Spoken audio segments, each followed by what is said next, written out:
L'amélioration du cadre de vie, un objectif de la marche vers le développement, est un enjeu qui implique la prise en compte des instruments juridiques qui entourent le foncier en République du Congo.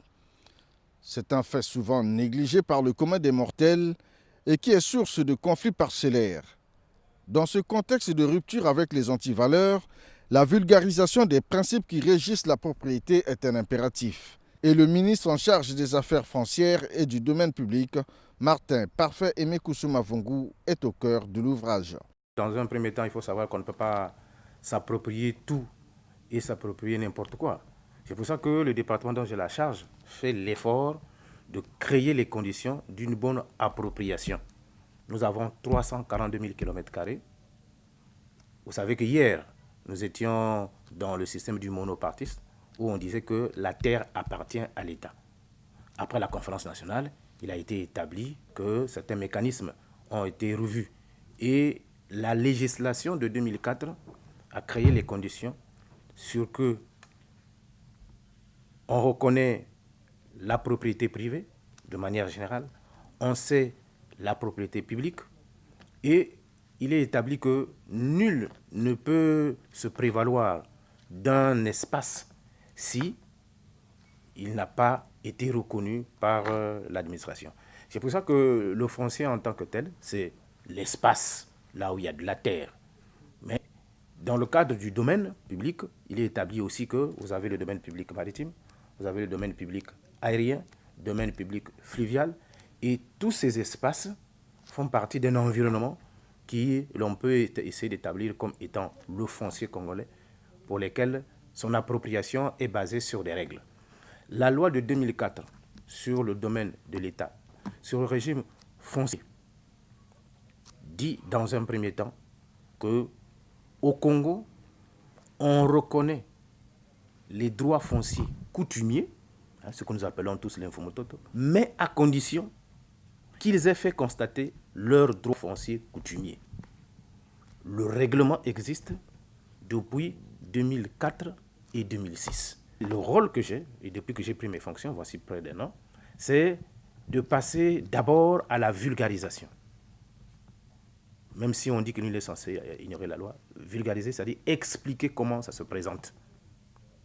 Et ensuite, créer les conditions d'une bonne appropriation.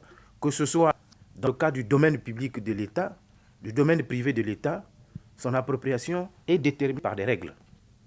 Mon rôle, c'est faire de telle sorte que les règles soient respectées et ensuite que tout se passe normalement, ce que nous appelons vivant dans un foncier apaisé. En effet, pour se prévaloir de la qualité d'un propriétaire d'un lopin de terre, l'identification auprès des autorités assermentées est une garantie pour les acquéreurs. C'est le premier élément. C'est-à-dire que M. Kusuma Vungu dit que la terre X lui appartient. Oui, la loi au Congo accepte cela, mais pour que l'on puisse être certain que cela vous appartient, vous venez devant l'administration. Dans les départements, il y a des districts. Dans les départements, il y a des communes. Et c'est vers ces autorités qu'on va pour faire constater. 100 hectares, le président du conseil départemental. Plus de 100 hectares, c'est le ministre qui fait la reconnaissance et la constatation. Et quand tout cela est pris en ligne de compte, à ce moment-là, on peut maintenant aller vers le conservateur. Mais au milieu, c'est là où le cadastre, dans son rôle, intervient parce que c'est lui seul qui est habilité à faire les plans de délimitation, à faire les plans de situation et à faire aussi les plans et les procès-verbaux de bornage qui ensuite permettront à la conservation, c'est-à-dire la direction générale des impôts, avec qui nous sommes très liés, de pouvoir faire et établir le titre foncier. Je reviens sur cela, pourquoi? Parce que la loi avait donné 3 ans, donc vous voyez, de 2004, avait donné 3 ans pour que tous ceux qui ont des titres qu'on appelle les précaires, attestation de vente et autres, de pouvoir les régulariser. Mais la loi aussi dit que dans un délai de 10 jours sur la propriété foncière, quand vous avez acquis votre parcelle de terrain, vous devez obligatoirement vous faire immatriculer en respectant la procédure. Mais souffrons que ce soit un véritable parcours d'éducation, d'information, pour qu'on se rende compte que le document fondamental qui vous permettent d'avoir la garantie de la pleine propriété, ce n'est pas le permis d'occuper. L'avis d'appréciation, ça c'est bon. Je note qu'effectivement, le chef de quartier, le chef de bloc, ils ont eu les pouvoirs qu'on leur a confiés. Ces pouvoirs ne peuvent être confortés que si cela est régulé et concourt à la paix foncière. Et nous avons sur le terrain des chefs de circonscription foncière qui sont chargés de regarder. Mais je voudrais confirmer ici que le document qui est le plus important pour la constatation, la garantie de la propriété, c'est le titre foncier. Titre foncier parce qu'il y a aussi beaucoup d'avantages, comme vous l'avez. Mais pour le commun mortel des Congolais, il a eu à acheter un terrain. Bon, on lui a créé toutes les conditions, ben il s'arrête là. C'est là où nous disons avec nos amis des impôts que ce que je vais dire va peut-être heurter certains d'entre nous. Au Congo, on ne connaît pas payer l'impôt foncier. Ici, le bornage, le lotissage à partir du plan masse se font par les agents du cadastre chargés de faire des délimitations pour les nouveaux quartiers dans les grandes villes et les centres ruraux. Dans tout cela, vous voyez, il y a aussi un problème de pédagogie. Moi, en prenant mes fonctions, j'ai été tenu de pouvoir remettre tous les géomètres, puisque c'est eux. Et ce n'est pas n'importe quel géomètre. Ceux sont habilités à pouvoir tenir, faire délivrer les documents qui ont valeur de loi ne sont que des géomètres assermentés. Assermentés devant, ils prêtent serment devant le tribunal de grande instance du lieu où ils exercent. Parce qu'ils ont une responsabilité. Mais il est établi aussi que nous avions eu certains de collaborateurs véreux qui, je prends un exemple qui a fait les gens dans la ville de Brazzaville, au moment où nous avons eu les événements du 4 mars, il y a eu plus d'espace que ce qui existait. Certains d'entre eux sont allés même faire des plans de bornage sur le fleuve. C'est une autorité publique. Et certains d'entre eux disaient même que certains d'entre eux aussi ont fait des plans de bornage sur la voie publique. Donc il y a cet environnement qui a existé, pour lequel je peux dire aujourd'hui que les choses ont effectivement évolué. Mais cette évolution ne peut se faire que si ceux qui sont commis à la tâche savent de quoi il s'agit. Et c'est pour ça que, vous voyez, nous allons à droite et à gauche pour essayer de voir comment les autres le font. Et aujourd'hui, je peux dire que nous avions créé les conditions d'une bonne appropriation. Pas seulement de la terre, mais de celui qui doit créer la bonne appropriation de la terre. C'est-à-dire que les géomètres, qui sont au cœur de l'opération, doivent avoir un contrôle de connaissances qui doit être renouvelé. Ce n'est pas seulement avoir le GPS pour faire des plans, mais il faut comprendre pourquoi on le fait. Un plan qui a été fait dans une zone qui n'a pas été reconnue crée aussi litige. Et c'est pour ça que au niveau des litiges fonciers que l'on retrouve au tribunal, il y a plein de problèmes. Logiquement, on ne devrait pas avoir autant de conflits sur le foncier devant les tribunaux. Le ministre que je suis dit ceci, que avant de recevoir une quelconque plainte, c'est-à-dire qu'avant de déclarer recevable une quelconque plainte, il faudrait que si nous sommes devant deux parties, M. Kousouma Vongo contre M. Malonga, M. Kousouma Vongo dit que cet espace lui appartient, il doit prouver. M. Malonga dit que cet espace lui appartient, il doit prouver. Mais quel est le document et quelle est la procédure qui a été respectée pour prouver? Évidemment, les litiges nés de l'acquisition de terrains sont parfois les affaires les plus jugées par les tribunaux. Pourtant, cela pouvait bien être évité en respectant la procédure légale. Aussi, assiste-t-on et aux grandes dames de la paix sociale à de multiples conflits parcellaires dus parfois aux caprices des propriétaires terriens. Dans notre pays, nous avons des pouvoirs. Le pouvoir administratif que j'ai, c'est faire respecter ceux qui doivent occuper les terrains et leur donner toute la garantie et la sécurité nécessaires. Mais maintenant, quand nous allons vers le pouvoir judiciaire, il y a une césure. Là-bas, je n'ai pas la capacité de pouvoir rentrer dans ce secteur. Mais nous faisons l'effort d'éviter qu'il y ait des ordres. À ce moment-là, vous savez, il y a le trouble à l'ordre public.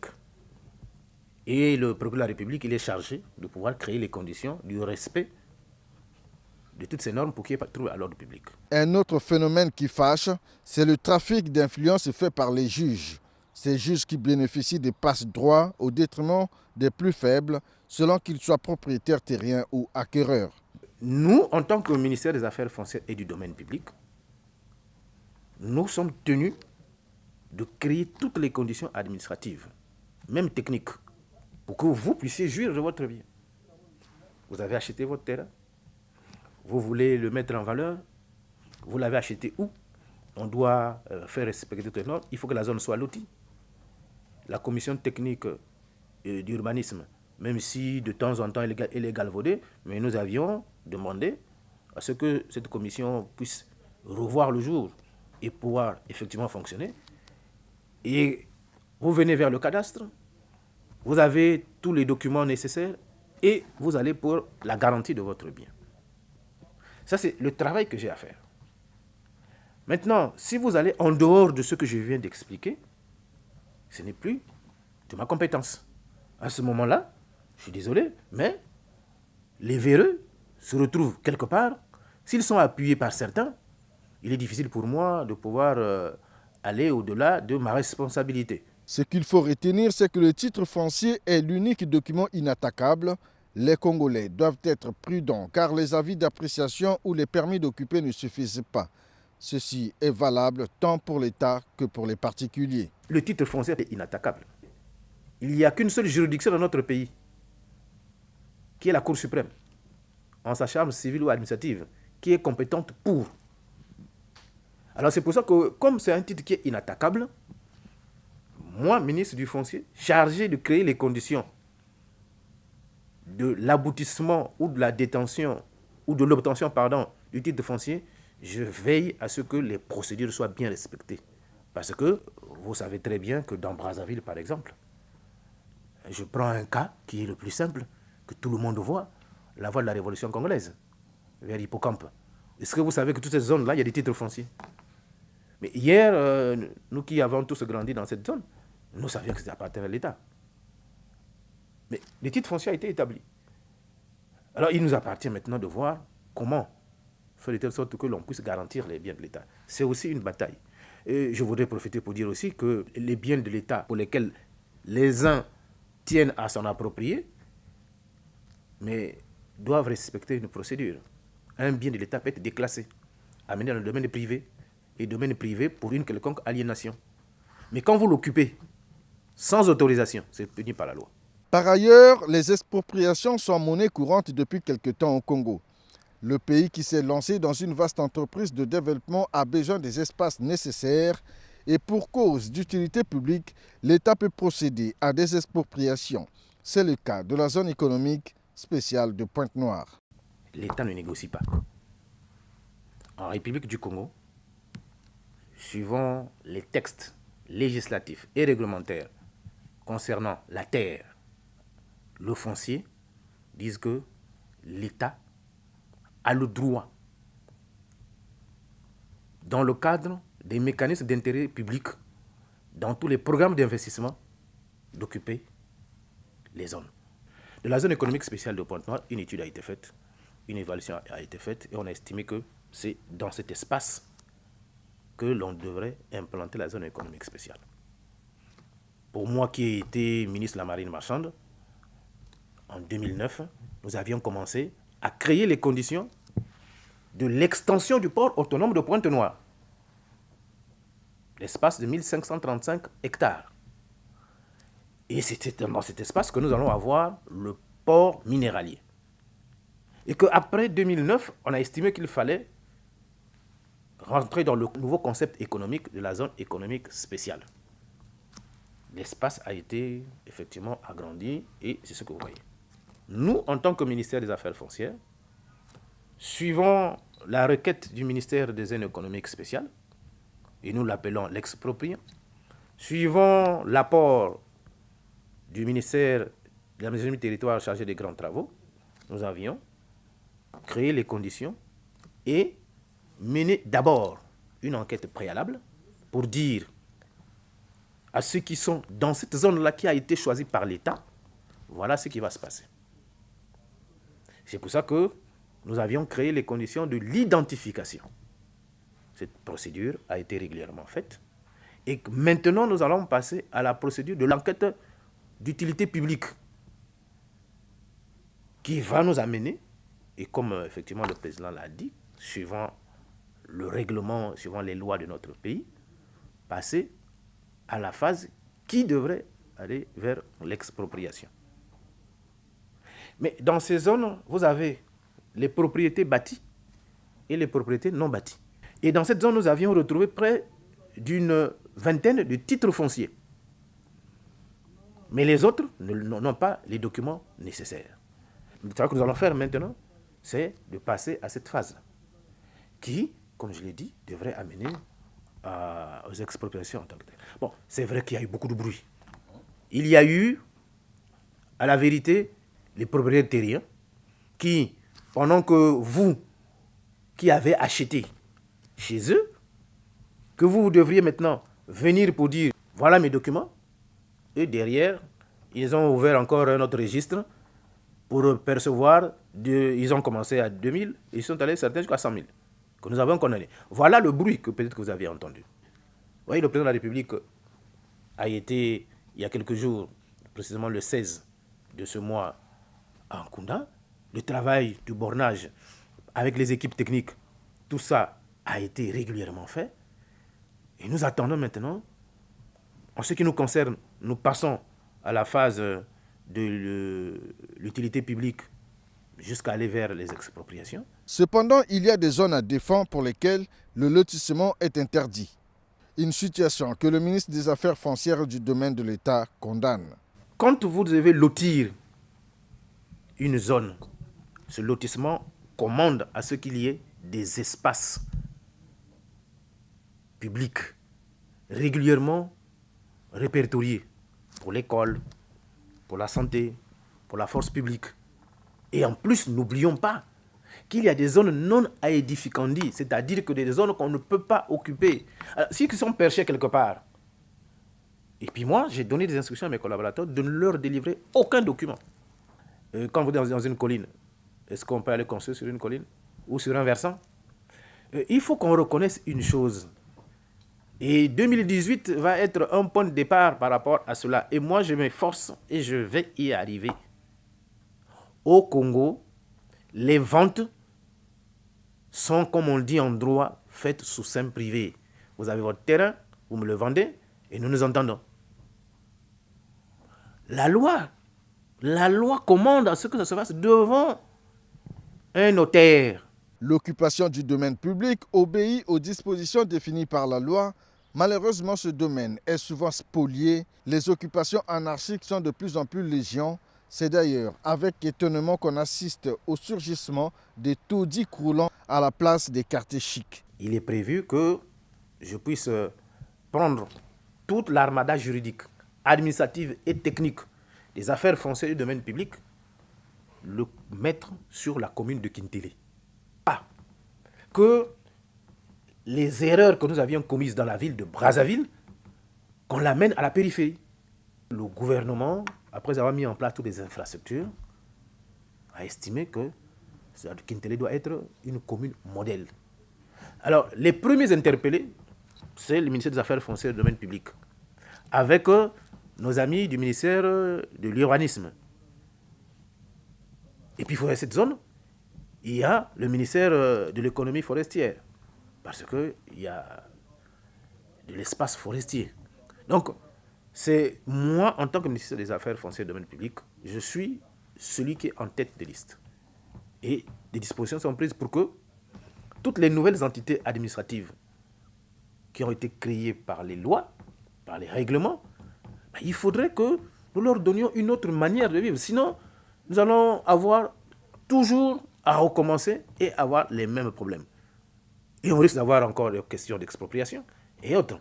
Donc, le dispositif que nous avions estimé, c'est d'aller au-devant dans les jours qui suivent. Moi-même, avec toute la délégation qui est de mes collaborateurs, nous allons pour faire comprendre à l'autorité administrative, aux chefs de quartier, à ceux qui sont censés être des propriétaires terriens, quelle est la réglementation.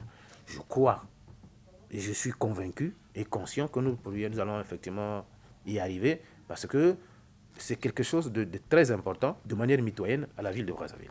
L'occupation du domaine public obéit aux dispositions définies par la loi. Malheureusement, ce domaine est souvent spolié. Force est à la loi, précise Martin Parfait et Aimé Kousouma Vungu. Le domaine public, c'est tous les espaces qui concourent à la vie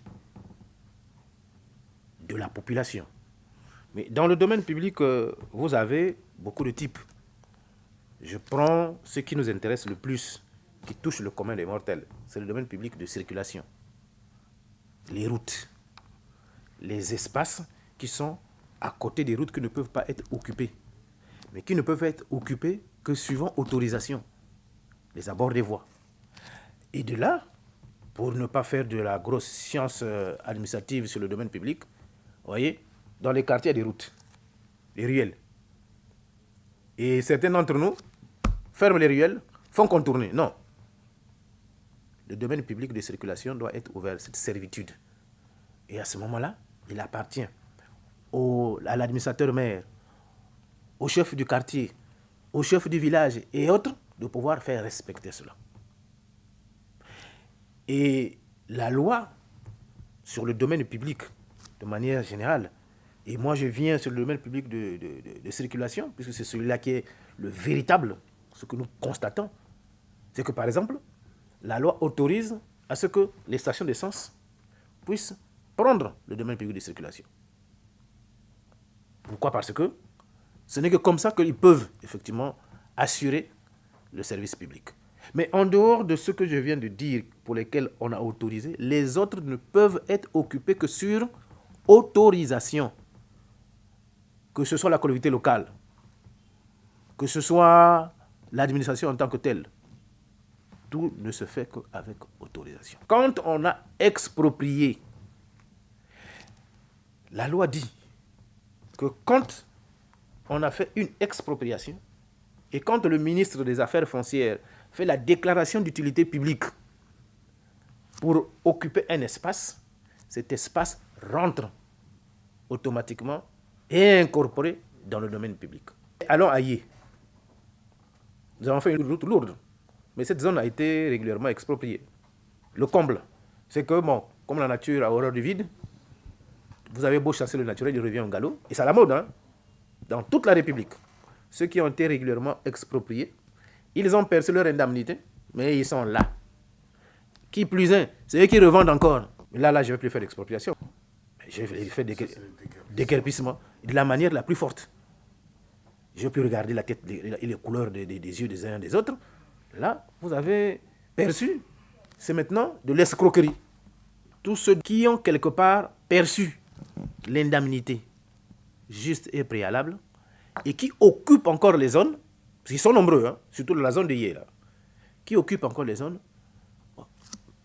sur la pointe des pieds, qui commencent déjà à partir. Parce que les dispositions, effectivement, ont été prises. J'ai donné les instructions au maire de Talangay, qui est allé dans la zone de Kebana Village, et je crois que vous avez vu, et qui aussi, dans son arrondissement, a été tenu de pouvoir créer les conditions de la bonne utilisation du domaine public. C'est nous tous qui avions créé les conditions d'une mauvaise appropriation du domaine. N'ayons pas honte. Ne jetons pas les pierres à ceux qui sont en train d'aller vers un changement de mentalité, au moins. Et je le dis en toute responsabilité, il y a des zones qui ont été illégalement et dangereusement occupées. Aujourd'hui, avec ce que nous avions vécu, nous avons le devoir d'éviter encore de vivre dans ce genre de situation. La loi dit que dans le domaine public fluvial, aucun étranger ne peut bénéficier d'un espace. C'est la loi qui le dit. Et la loi détermine aussi la superficie qu'un étranger doit et peut occuper. Et je le dis parce que c'est la loi. Il n'y a pas de xénophobie, mais c'est la loi. Quitte à nous de pouvoir faire respecter la loi. Il y a aussi les organismes internationaux et aussi les organismes consulaires qui, dans le cadre de la réciprocité, peuvent occuper et installer leur représentation. Et tout ça est prévu et encadré. Dans ce cadre précis, qu'est-ce que nous faisons? Nous créons les conditions où le ministre des Affaires foncières, pour responsable diplomatique, de concert avec le ministre des Affaires étrangères, naturellement le maire de la ville, du lieu où cela se fait, est aussi effectivement impliqué. La loi n'a pas d'effet rétroactif. Elle ne dispose que pour l'avenir. Quand je dis cela, moi, le ministre des Affaires foncières, je dois créer les conditions pour que la loi soit respectée.